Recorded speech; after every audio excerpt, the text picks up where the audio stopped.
आज हम पढ़ेंगे ह्यूमन हार्ट के बारे में।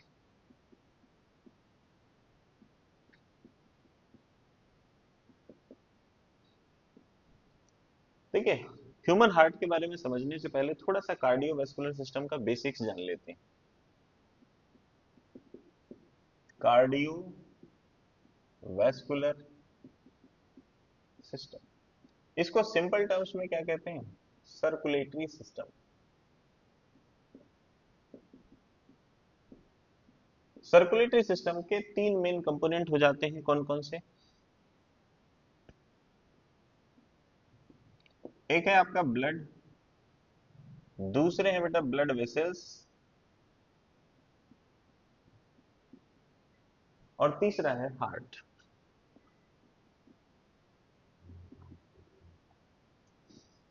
अब देखिए इन सब की रिक्वायरमेंट क्यों पड़ी, उसके बारे में थोड़ा एक नजर डालते हैं। तो सबसे पहले हम बात करते हैं सेल के बारे में। जैसे ये कोई भी सेल है हमारी बॉडी की, तो इस सेल को नॉर्मल फंक्शनिंग के लिए किन किन चीजों की रिक्वायरमेंट होती है? इसको लगातार ऑक्सीजन की सप्लाई चाहिए, इसको ग्लूकोज की रिक्वायरमेंट होती है, इसको अदर न्यूट्रिएंट्स की रिक्वायरमेंट होती है, जैसे अमाइनो एसिड्स या fatty acids. So in order to for normal functioning of the cell, इसको लगातार ऑक्सीजन चाहिए, इसको ग्लूकोज चाहिए, इसको दूसरे न्यूट्रिएंट्स चाहिए, और साथ ही साथ ये कुछ वेस्ट मटेरियल लगातार बनाती रहती है। जैसे कार्बन डाइऑक्साइड बन रहा है, जैसे यूरिया बन रहा है, या अदर वेस्ट बन रहे हैं यहाँ पर।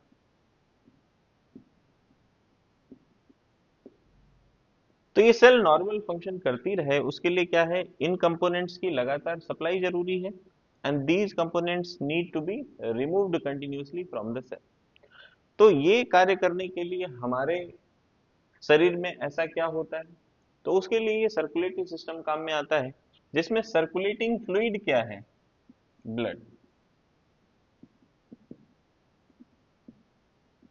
ये सर्कुलेटिंग फ्लूइड होता है जो इन मटेरियल्स का क्या करता है, ये करता है ट्रांसपोर्टेशन।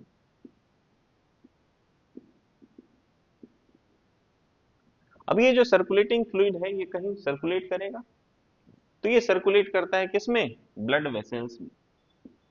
ब्लड वेसल्स तीन कंपोनेंट हो जाते हैं यहाँ पर, आर्टरी हो गया, वेन्स हो गया, और कैपिलरीज हो गया। So network of blood vessels में आपका ब्लड जो है वो सर्कुलेट करता है।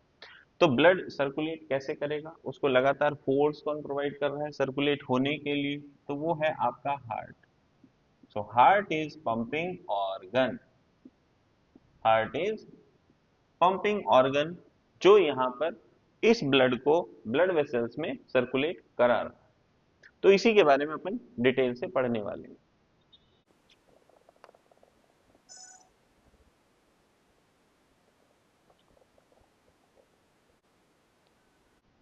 देखिए ह्यूमन हार्ट के डायग्राम को ध्यान से देखिएगा।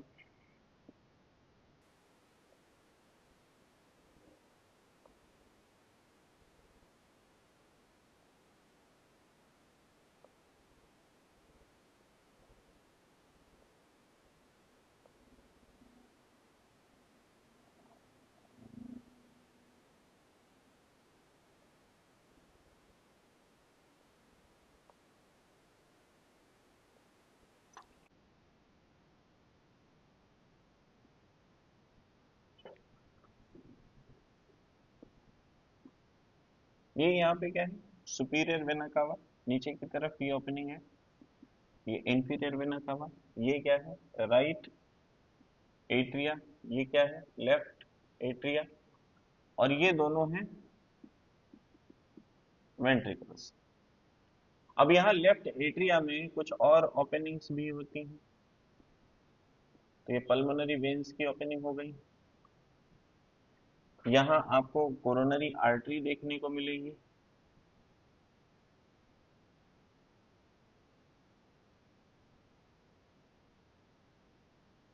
तो ये है आपकी राइट कोरोनरी आर्टरी,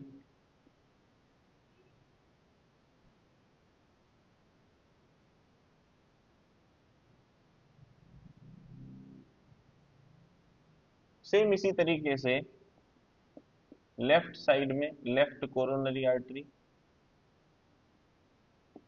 ये हार्ट को ऑक्सीजनेटेड ब्लड की सप्लाई करते हैं।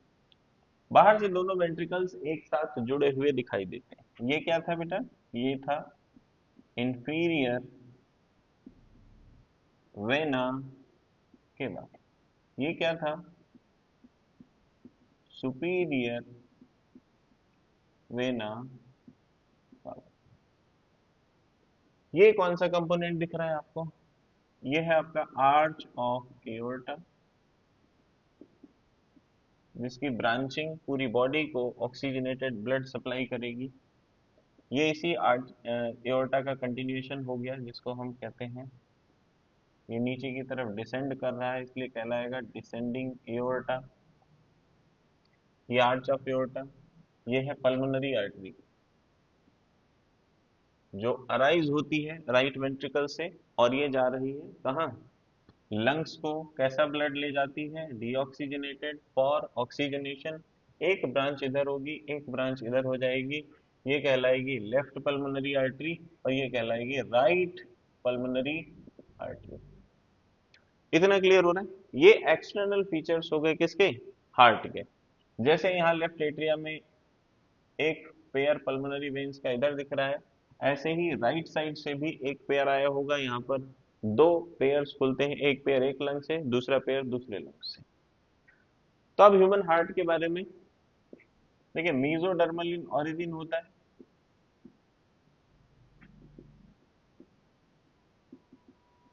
हार्ट का फॉर्मेशन मीजोडर्म से होता है। अभी मीजोडर्म क्या है? तो ट्रिप्लोब्लास्टिक ऑर्गेनिजम्स के बारे में अगर आप जानते हो तो उनमें तीन जर्म लेयर्स पाई जाती हैं। जो मिडिल जर्म लेयर है उसको हम कहते हैं मीजोडर्म, और उसी से हार्ट का फॉर्मेशन होता है। अगली चीज आती है कि हार्ट लोकेटेड कहाँ होता है, हार्ट की लोकेशन कहाँ है। तो हार्ट लोकेटेड होता है मीडियस्टाइनल कैविटी में, और ये जो मीडियस्टाइनल कैविटी है ये कहाँ है? Between lungs.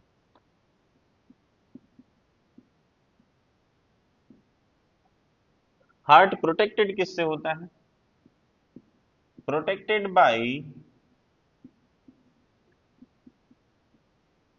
Thoracic cage. जो आपका थोरेसिक केज है वो सभी जो थोरेसिक ऑर्गन्स है उनको प्रोटेक्ट करने का काम करता है। तो दोनों साइड लंग्स हो गए, बीच में क्या हो गया? हार्ट हो गया। थोरेसिक केज किन कंपोनेंट से मिलकर बना होता है वो आप रेस्पिरेशन में पढ़ते हैं, पर यहाँ पर एक बार आपको याद दिला देता हूँ। यहाँ डॉर्सल साइड से होता है आपका वर्टिब्रल कॉलम, वेंट्रल साइड में स्टर्नम, और लेटरल साइड में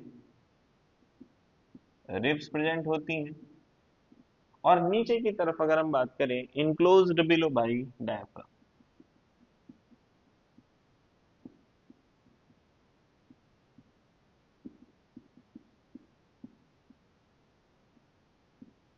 तो ये आपका थोरेसिक केज हो गया जिससे हार्ट जो है वो प्रोटेक्टेड होता है। नेक्स्ट चीज आती है कि हार्ट का साइज कितना होता है। अगर हम साइज की बात करें तो size of a clenched fist, बंद मुट्ठी के आकार का होता है, यही साइज होता है हार्ट का। वेट की बात करी जाए तो हार्ट का वेट होता है अप्रोक्सीमेट 250 ग्राम। हार्ट का वेट कितना हो गया? अप्रोक्स 250 ग्राम। अब देखिए यहाँ पर एक और चीज आपको दिख रही होगी कि लोग बोलते हैं हार्ट जो है वो लेफ्ट की तरफ टिल्टेड होता है। तो वो क्या चीज है? हार्ट का जो ये मेन पार्ट है इसको हम क्या बोलते हैं? बेस। और जो ये कोनिकल पार्ट निकला रहता है इसको बोला जाता है एपेक्स। और जो हार्ट का एपेक्स होता है it is tilted toward left, ये स्लाइटली जो है वो टिल्टेड होता है लेफ्ट की तरफ।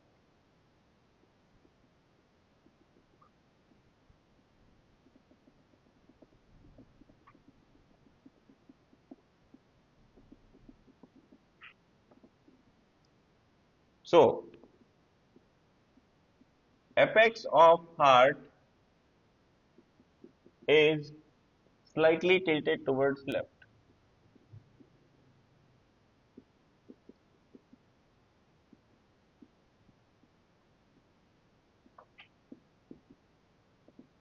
तो हार्ट जो है वो लेफ्ट की तरफ नहीं होता, हार्ट का जो एपेक्स होता है वो लेफ्ट की तरफ पाया जाता है, जिसको एकोमोडेट करने के लिए जो आपका लेफ्ट लंग है वहां पर कार्डियक नॉच देखने को मिलता है। इतना क्लियर हो गया सभी को? अब इसका इंटरनल स्ट्रक्चर पढ़ने से पहले थोड़ा सा बात कर लेते हैं इसकी हिस्टोलॉजी के बारे में। इसकी जो वॉल है वहां पर कौन कौन सी लेयर्स देखने को मिलती हैं। So histology of human heart, heart की जो वॉल है उसमें कौन कौन से कंपोनेंट देखने को मिल रहे हैं। सबसे पहले आउटर मोस्ट लेयर आ जाती है जो कि एक फाइब्रस लेयर है। इसका काम क्या है? इसका काम है प्रोटेक्शन करना। इस लेयर को हम क्या कहते हैं? ये बेटा फाइब्रस पेरिकार्डियम।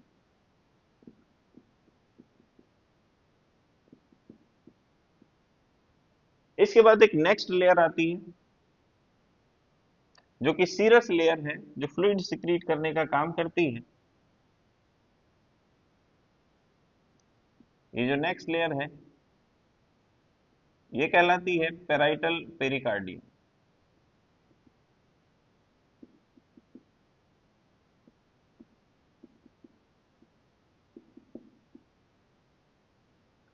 इसके बाद यहां पर एक स्पेस होता है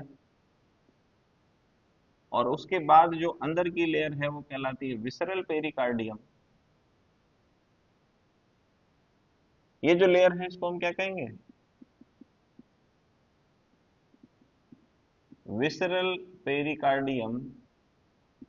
और बीच का जो स्पेस है, ये जो स्पेस है ये कहलाता है पेरिकार्डियल स्पेस।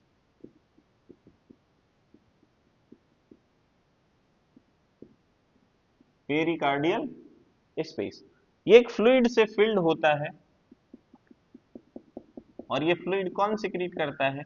यही पेराइटल और विसरल जो पेरिकार्डियम है वो इस फ्लूइड को सिक्रीट करते हैं, because they are serous membranes, fluid secreting membranes. ये जो दो मेम्ब्रेन्स हैं ये सीरस मेम्ब्रेन्स हैं। कौन सी? विसरल पेरिकार्डियम और पेराइटल पेरिकार्डियम। यहाँ जो स्पेस है इसको क्या बोला गया? Pericardial space. और ये फिल्ड होता है पेरिकार्डियल फ्लूइड से। पेरिकार्डियल फ्लूइड का मेन काम क्या हो गया? ये लुब्रिकेशन का काम करता है दोनों लेयर्स के बीच में। ये एक लुब्रिकेंट हो गया, ये फ्रिक्शन को रिड्यूस करने का काम करता है। अब देखिए जो विसरल पेरिकार्डियम है इसी को कहा जाता है एपिकार्डियम। ये हार्ट की लेयर्स की स्टार्टिंग यहां से हो जाती है एपिकार्डियम। आउटर मोस्ट कवरिंग जो हार्ट की होती है वो कहलाती है पेरिकार्डियम। इसके बाद आया आपका एपिकार्डियम, आउटर मोस्ट लेयर हो गई। फिर जो नेक्स्ट लेयर है वो मसल्स की बनी होती है और इस मसल लेयर को कहा जाता है मायोकार्डियम। तो ये जो लेयर है ये कहलाएगी मायोकार्डियम। और जो मायोकार्डियम है वो किसकी बनी हुई है? ये लेयर बनी होती है बेटा कार्डियक मसल्स की।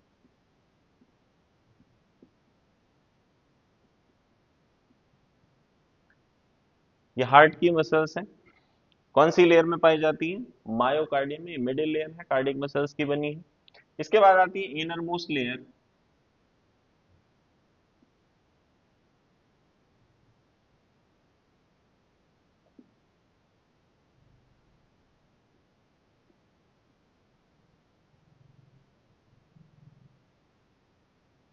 Inner most layer endocardium. क्या कहते हैं इसको? एंडोकार्डियम। और ये सिंगल लेयर ऑफ सेल्स की बनी होती है, composed of simple squamous epithelium. अब बाहर से अंदर की तरफ अगर आप देखें हार्ट में कौन कौन सी लेयर्स हैं, तो सबसे बाहर की तरफ आपका पेरिकार्डियम हो गया, जिसके दो कंपोनेंट हो जाते हैं, एक फाइब्रस प्रोटेक्शन के लिए, एक सीरस ये फ्लूइड सिक्रीट करता है। फिर अंदर की तरफ आपका विसरल पेरिकार्डियम है, दोनों के बीच का जो स्पेस है वो कहलाता है pericardial space, and it is filled with pericardial fluid, जो कि फ्रिक्शन रिड्यूस करने का काम करता है इन लेयर्स के बीच में। नेक्स्ट जो लेयर आती है विसरल पेरिकार्डियम को ही कहा गया epicardium. Next layer I myocardium. Myocardium cardiac muscles की बनी होती है। हार्ट में जो कंट्रैक्शंस एंड रिलैक्सेशंस होते हैं वो इन्हीं कार्डियक मसल्स की एक्टिविटी की वजह से होते हैं, यहाँ कंट्रैक्शन और रिलैक्सेशंस होते हैं। जो सबसे इनर मोस्ट लेयर है उसको क्या बोला गया, एंडोकार्डियम, और ये सिंपल स्क्वेमस एपिथेलियम की बनी होती है। इतना क्लियर हो गया।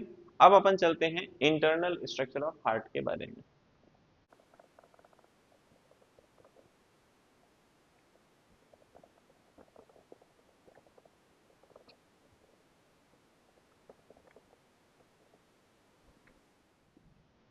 देखिए अब देखते हैं इंटरनल स्ट्रक्चर में, तो इंटरनल स्ट्रक्चर ऑफ हार्ट समझने से पहले एक डायग्राम देख लेते हैं। लेटरल सेक्शन ऑफ हार्ट, जिसमें हमने हार्ट को क्या किया है, लेटरली जो है वो कट कर दिया है। तो अभी देखेंगे इसमें कौन कौन से स्ट्रक्चर्स विजिबल होंगे।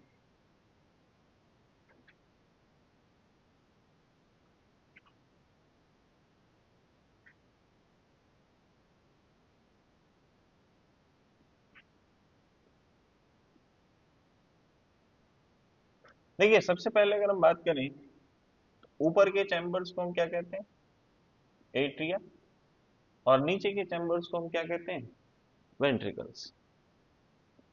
अब देखिए वेंट्रिकल्स से अगर हम स्टार्ट करें, तो ये वाला कौन सा वेंट्रिकल है, ये है राइट वेंट्रिकल, और ये है आपका लेफ्ट वेंट्रिकल। राइट वेंट्रिकल की जो वॉल है वो लेफ्ट के कंपैरिजन में थिन होती है, लेफ्ट वेंट्रिकल की जो वॉल है वो ज्यादा थिक होती है।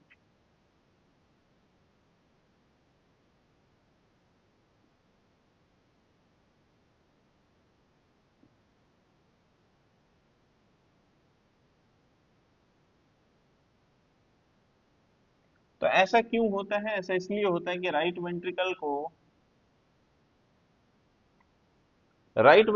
कहां तक ब्लड पंप करना है, सिर्फ लंग्स को भेजना है, जबकि लेफ्ट वेंट्रिकल को ब्लड कहां तक भेजना है, कहां तक पंप करना है, तो हेड टू टो पूरी बॉडी में इसको ब्लड पंप करना है, उसके लिए ज्यादा ताकत की आवश्यकता होगी। तो वो ताकत प्रोवाइड कौन करेगा, वो थिक मायोकार्डियम प्रोवाइड करेगा। जो मसल लेयर है वो यहाँ पर थिक होता है, इसी वजह से लेफ्ट वेंट्रिकल की जो वॉल है वो राइट वेंट्रिकल के कंपैरिजन में ज्यादा थिक होती है।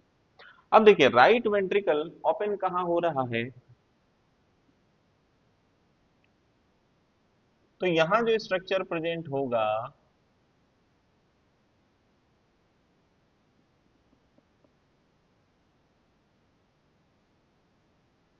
ये बेटा पल्मोनरी आर्टरी, क्या कहेंगे, पल्मोनरी आर्टरी।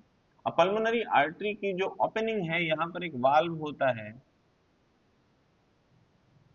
इसको हम कहते हैं सेमी ल्यूनर वाल्व। सेम तरीके से जो लेफ्ट वेंट्रिकल है वो किधर ओपन होगा,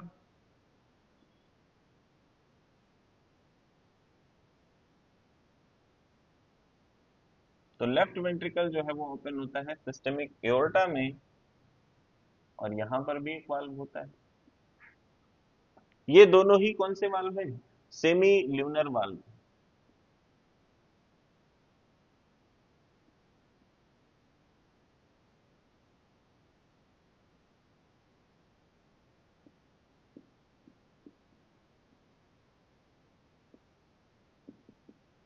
पल्मोनरी आर्टरी, सिस्टेमिक एओर्टा। दोनों वेंट्रिकल्स के बीच का सेप्टा क्या कहलाएगा,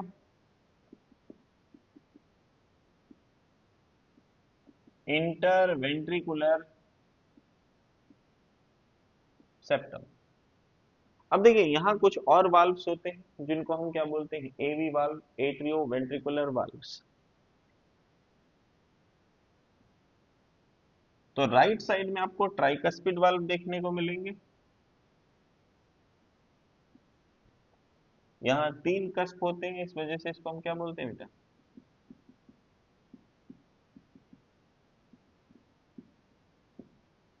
और इस साइड में यहाँ दो कस्प होते हैं, इस वजह से ये क्या कहलाया, बाई कस्पिड वाल्व। ये ट्राई कस्पिड हो गया, कौन सी साइड प्रेजेंट होगा, राइट साइड। और by cuspid left side, by by cuspid या फिर इसी को मिट्रल वाल्व भी कहते हैं। अब बात करते हैं रिसीविंग चैम्बर्स के बारे में, जिनको हम क्या कहते हैं, एट्रियाज कहते हैं।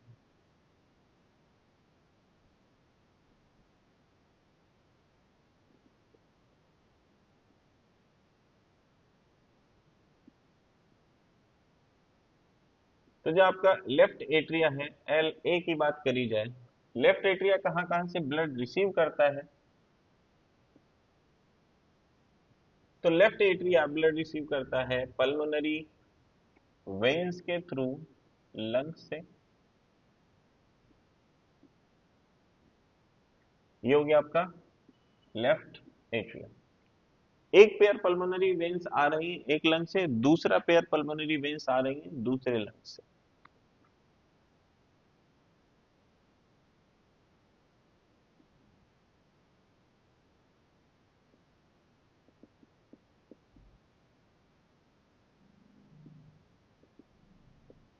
और same opening of pulmonary veins ये भी।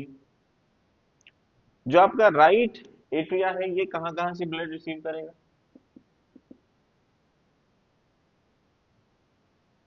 तो यहाँ इंफीरियर वेना कावा को अपन यहाँ शो कर देते हैं।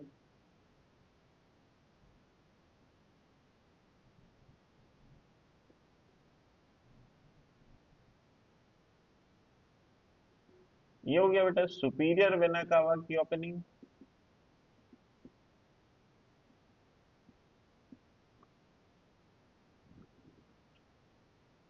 और ये हो गई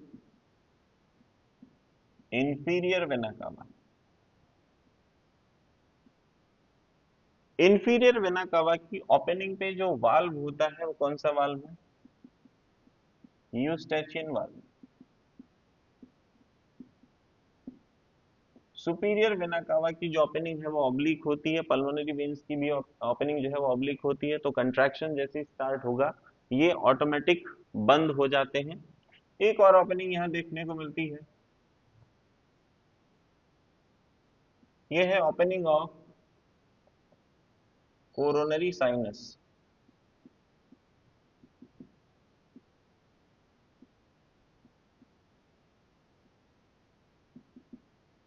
तो हार्ट की जो खुद की ब्लड सप्लाई है उसकी रिटर्निंग भी यहाँ पर होती है, उससे जो डीऑक्सीजनेटेड ब्लड आया उसकी रिटर्निंग भी हार्ट में हो रही है, राइट एट्रिया में हो रही है। तो यहाँ पर कोरोनरी साइनस की ओपनिंग देखने को मिलती है, जिसमें एक वाल्व होता है जिसको कहते हैं फिबेसियन वाल्व। अभी देखिए ये जो आपके वाल्व्स हैं ट्राइकस्पिड और बाइकस्पिड, इनकी स्ट्रेंथनिंग के लिए वेंट्रिकल्स में स्ट्रॉन्ग मस्कुलर कंट्रैक्शंस होते हैं, तो उसकी वजह से इन वाल्व्स का इन्वर्जन ना हो जाए, ये उल्टे ना खुल जाए और ब्लड जो है वो वापस यहाँ ना चला जाए, उस चीज को प्रिवेंट करने के लिए यहाँ पर कुछ स्ट्रक्चर्स प्रेजेंट होते हैं जिनको कहा जाता है कॉर्डई टेंडिनई। तो वो यहाँ पर शो कर लेते हैं। देखिए इस तरीके से ये कॉर्ड लाइक स्ट्रक्चर्स यहाँ पर प्रेजेंट होते हैं जो वाल्व के कस्प से बंधे होते हैं। सेम इधर भी आपको देखने को मिलेंगे।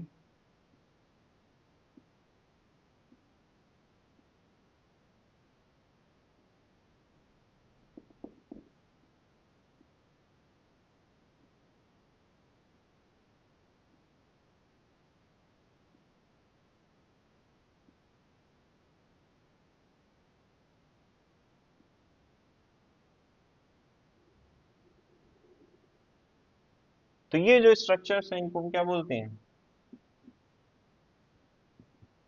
कॉर्डई टेंडिनई।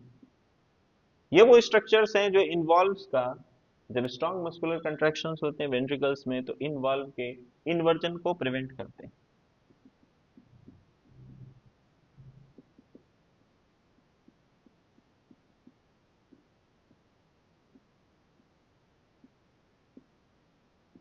एवी वाल्व्स के इन्वर्जन को ये प्रिवेंट करने का काम करते हैं। यहाँ पर जो मसल्स हैं, इन मसल्स को कहते हैं पैपिलरी मसल्स। दोनों एट्रियाज के बीच में इंटर एट्रियल सेप्टम देखने को मिलता है। तो ये स्ट्रक्चर आपको क्लियर हुआ, मैं एक बार फिर से समझा दे रहा हूँ। देखिए, जो राइट एट्रिया है ये रिसीविंग चैम्बर हो गया, ये डीऑक्सीजनेटेड ब्लड रिसीव करता है पूरी बॉडी से। तो यहाँ आपका superior vena cava, inferior vena cava और कोरोनरी साइनस की यहाँ पर ओपनिंग होती है। इसका ब्लड जो है वो नेक्स्ट चला जाता है आपका राइट वेंट्रिकल में। किसके थ्रू? यहाँ पर जो वाल्व है, कौन सा वाल्व है? ट्राइकस्पिड वाल्व है। ट्राइकस्पिड वाल्व के थ्रू ये ब्लड कहाँ चला गया? राइट वेंट्रिकल में। राइट वेंट्रिकल में जब कंट्रैक्शन होगा तो यही ब्लड चला जाएगा पल्मोनरी आर्टरी में। दूसरी तरफ अपन इधर बात कर लेते हैं, जो लेफ्ट एट्रिया है वो ऑक्सीजनेटेड ब्लड रिसीव करता है। कहाँ से? दोनों लंग्स से। एक पेयर पल्मोनरी वेन्स खुलता है लेफ्ट से, और दूसरा जो पल्मोनरी वेन्स का पेयर है वो राइट लंग से आया हुआ है। ये ऑक्सीजनेटेड ब्लड इसने रिसीव किया। ये ऑक्सीजनेटेड ब्लड जो है वो लेफ्ट वेंट्रिकल में चला गया। किसके थ्रू? यहाँ पर जो वाल्व है वो है बाइकस्पिड वाल्व, और जब इसमें कंट्रैक्शन होगा तो ये ब्लड कहाँ चला जाएगा? सिस्टमिक एओर्टा के थ्रू पूरी बॉडी में चला जाएगा। इतना क्लियर हुआ सभी को? अब हम इन चैम्बर्स को एक एक करके पढ़ लेते हैं। सबसे पहले बात करी जाती है बेटा एट्रियाज के बारे में। देखिए, एट्रियाज क्या है? एट्रियाज होते हैं रिसीविंग चैम्बर्स।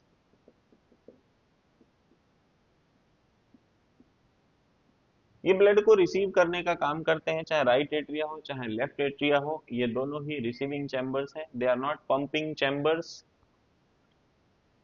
दोनों एट्रिया के बीच में कौन सा सेप्टम पाया जाता है? So inter atrial septum is present between right and left atrium। Right और लेफ्ट एट्रिया के बीच में कौन सा सेप्टम पाया जाता है? Inter atrial septum. और ये मस्कुलर होता है, ये उसी कंपोनेंट का बना हुआ है जिस कंपोनेंट की बाकी हार्ट वॉल जो है वो बनी हुई है। अब एट्रियाज की अगर हम आगे बात करें तो इनकी जो वॉल है, एट्रियल वॉल, ये थिन होती है as compare to ventricles, is thin as compared to ventricle।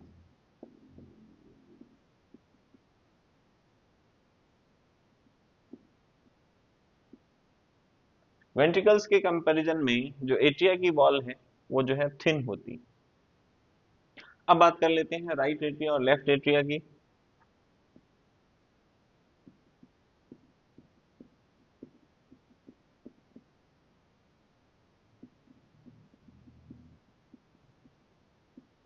देखिए, जो राइट एट्रिया है वो क्या रिसीव कर रहा है? Deoxygenated blood. कहाँ कहाँ से रिसीव कर रहा है? सुपीरियर वेना कावा से, इंफीरियर वेना कावा से और कोरोनरी साइनस से। So receives deoxygenated blood from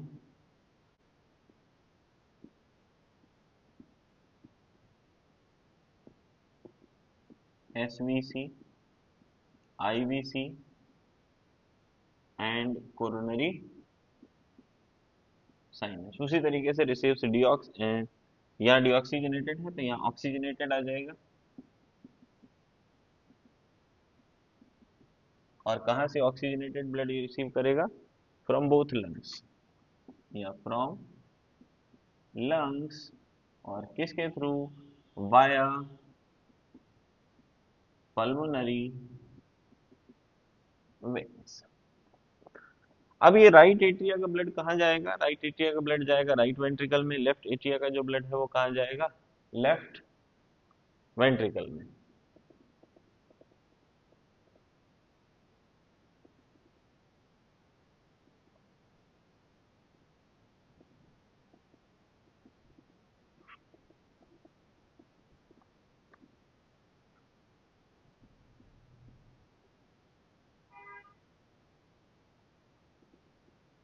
तो यहाँ पे बात करी जाती है भाई, आर्ट एट्रिया और वेंट्रिकल्स के बीच में एक सेप्टम प्रेजेंट होता है, वो कौन सा है?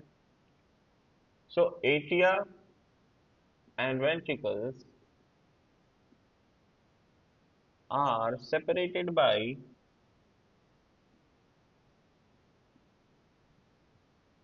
fibrous atrioventricular septum.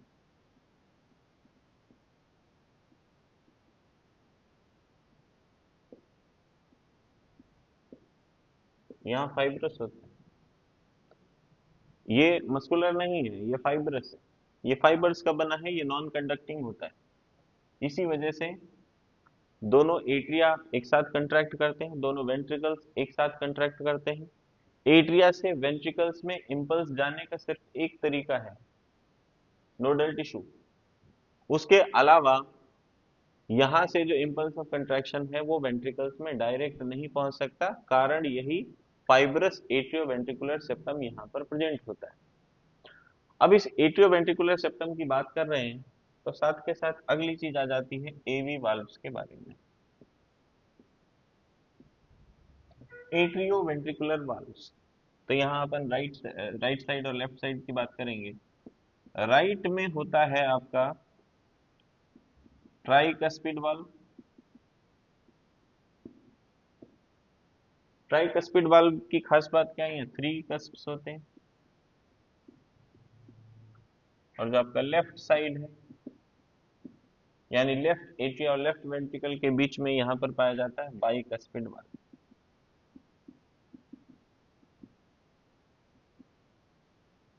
यहाँ दो कस्प्स होते हैं,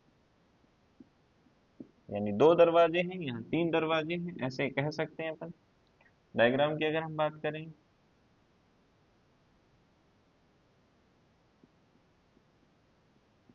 तो इस तरीके से यहाँ तीन कस्प हो गए,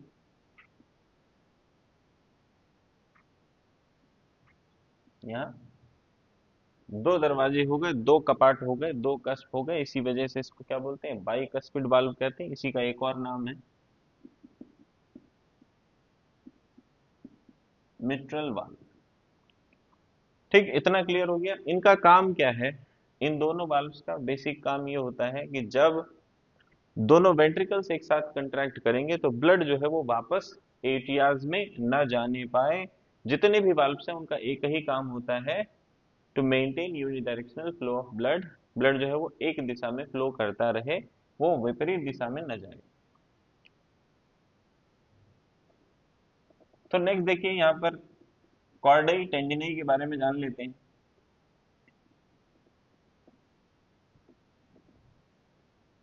एक स्ट्रक्चर जिसको हमने यहाँ पे डायग्राम में बनाया है, ये है कॉर्डई टेंडिनई। इसका काम क्या है? ये एवी वाल्व्स के इन्वर्जन को प्रिवेंट करने का काम करता है। ये कॉर्ड लाइक स्ट्रक्चर्स हैं, कोलेजन फाइबर्स के बने होते हैं, टेंडन्स जैसे ही होते हैं, इसीलिए इनको नाम दिया गया कॉर्डई टेंडिनई। और इनका काम क्या है, इस वाल्व को यहाँ पे रोक के रखना, ताकि जब स्ट्रॉन्ग वेंट्रिकुलर कंट्रैक्शन होंगे तो ब्लड उसमें न चला जाए, ये कस पलट न जाए, इन्वर्जन न हो जाए वाल्व को, उसी चीज को ये प्रिवेंट करने का काम करता है। नेक्स्ट आते हैं बेटा वेंट्रिकल्स।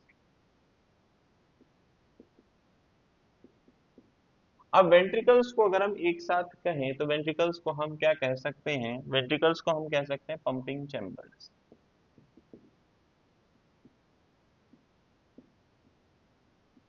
वेंट्रिकल्स क्या है हमारे?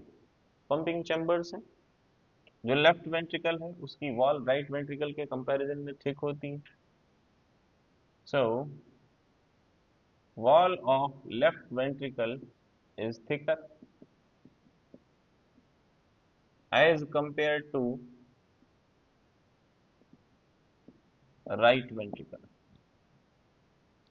ये पंपिंग चैम्बर्स हैं, इनका मेन काम क्या है? ब्लड को पंप करना। लेफ्ट वेंट्रिकल की जो वॉल है वो राइट से ज्यादा थिक होती है। अब देख लेते हैं राइट और लेफ्ट।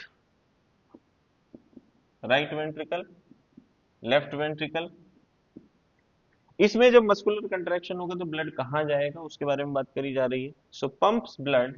अच्छा, कैसा ब्लड ये पंप करेगा? राइट साइड में कौन सा ब्लड होता है? डीऑक्सीजनेटेड होता है।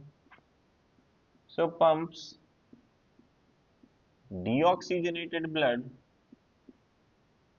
टू कहाँ को पंप करेगा ये, टू लंग्स, और किसके through, via pulmonary artery. Pulmonary artery के थ्रू ये डीऑक्सीजनेटेड ब्लड को लंग्स में पंप करेगा। दूसरी तरफ है आपका लेफ्ट वेंट्रिकल। लेफ्ट वेंट्रिकल क्या करता है, pumps oxygenated blood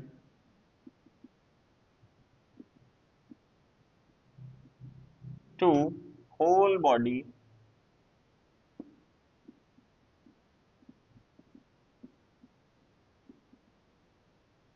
via systemic aorta. तो सिस्टमिक एओर्टा के थ्रू ये पूरी बॉडी में ब्लड को पंप करेगा, इसी वजह से जो आपका लेफ्ट वेंट्रिकल का वॉल है वो थिक होगा। इतना क्लियर हो गया। अब नेक्स्ट पार्ट में अपन बात करेंगे हार्ट के फंक्शनिंग की।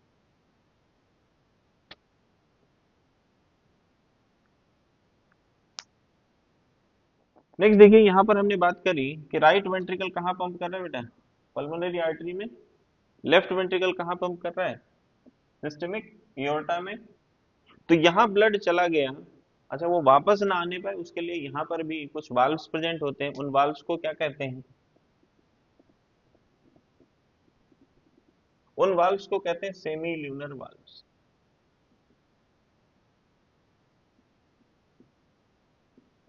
सेमी ल्यूनर वाल्व कहाँ प्रेजेंट होते हैं, ये देखिए डायग्राम में यहाँ शो किया गया है। ये सेमी ल्यूनर वाल्व कहाँ, at the opening of pulmonary artery and systemic aorta. जब वेंट्रिकल्स में कंट्रैक्शन होगा, प्रेशर ज्यादा है, तब धक्का मार के ये जो कपाट हैं, ये जो कस्प हैं, ये जो वाल्व हैं, ये अंदर की तरफ खुलते हैं, खुल जाएंगे। ब्लड बहुत तेजी के साथ पल्मोनरी आर्टरी सिस्टमिक एओर्टा में चला जाएगा। पर जैसे ही वेंट्रिकुलर डायस्टोल स्टार्ट होगा, ये वेंट्रिकल्स रिलैक्स होंगे, तुरंत ये वाल्व जो है वो बंद हो जाएंगे। और इनका पर्पज क्या है कि ब्लड जो है वो यूनिडायरेक्शनल फ्लो में मेंटेन रहे। तो सेमी ल्यूनर वाल्व कहाँ प्रेजेंट होते हैं, present at the opening of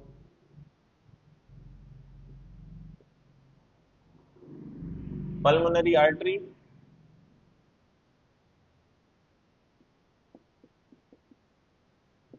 and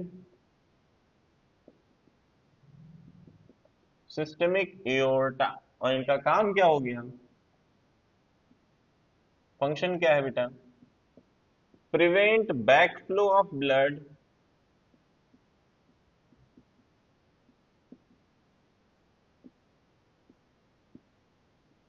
into ventricles. और ऐसा कब होता है, ड्यूरिंग वेंट्रिकुलर रिलैक्सेशन। ये वेंट्रिकल्स जब रिलैक्स हो गए, वेंट्रिकल्स का जब डायस्टोल हो गया, तो जो ब्लड है वो वापस वेंट्रिकल्स में ना आ जाए, उसको प्रिवेंट करने का काम कौन करता है, सेमी ल्यूनर वाल्व्स।